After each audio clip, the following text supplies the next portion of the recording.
আল্লাহ পাক তার জিন্দগির সমস্ত গুনাহ খাতা মাফ করে দেন এবং জান্নাতের উঁচা মাকাম আল্লাহ পাক দান করেন। আমরা যে জানাজায় অংশগ্রহণ করছি, বাংলাদেশ মুজাহিদ কমিটির মুহতারাম সেক্রেটারি জেনারেলের দায়িত্বে ছিলেন, সরকারের উচ্চ পদস্থ একজন কর্মকর্তা ছিলেন, ইসলামী আন্দোলন বাংলাদেশের প্রেসিডিয়াম সদস্য মরহুম খন্দকার গোলাম মাওলা সাহেবের জানাজায় এখন আলোচনা রাখবেন সম্মানিত আমির হযরত শাহ হুজুর চরমনাই। উপস্থিত নেতৃবৃন্দ আছেন, উলামা একরাম আছেন।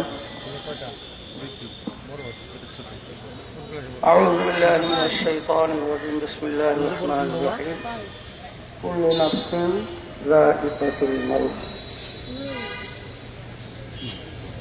গতকালকে রাত্রে আমি বাড়ি থেকে আসছি, আমার সঙ্গে আজকে ডাক্তারখানায় যাওয়ার কথা। রাত্র প্রায় 2:15-2:30 মতো। তখন আমার কাছে বলতেছে ছেলেরা এই জেনায় দুনিয়াতে নাই। আসল মূল ব্যাপারটা হলো, মানুষ তো সবাই আমরা দুনিয়া থেকে যাব, কিন্তু তার কতগুলো গুণের ভিতরে একটা গুণ হলো অত্যন্ত ধৈর্যশীল ছিল। এত বড় একটা দায়িত্ব পালন বাংলাদেশ মুজাহিদ কমিটি, ইসলামী আন্দোলন বাংলাদেশের সম্মানিত প্রেসিডিয়াম সদস্য, সারা দেশের ভিতরে সারা বছর দায়িত্ব পালন করেছে। অনেক সময় আমরা বিভিন্ন সময় মানসিকভাবে প্রেসারে রাখতাম, কিন্তু আল্লাহর বন্দাকে দেখছি কখনো একটু রাগ তো দূরের কথা, বিরক্ত দূরের কথা, পুরো অস্থিরতা খুব একটা আমার মনে না। আল্লাহ আনন্দিত বসে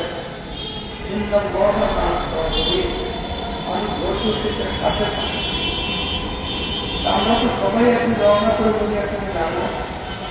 এমন জীবন যদি করবে তখন মরণ হাসি বেশি আগিয়ে দেবে। এতে থেকে আমরা আমাদের সামনে একটি এরকম আমাদের লাশ মানুষের সামনে আসবে, আমরা এখানে যেন উপদের গ্রহণ করতে পারি। আমরা আসলে আরামই যেন তার ভুল ত্রুটি বলতে তো মানুষ থাকবি, আমরা তাকে মাফ করে দেবো। আমাদের পক্ষ থেকে একটু জানাজা শুরু হলে আমরা সবাই কাতার দিই, সবাই কাতার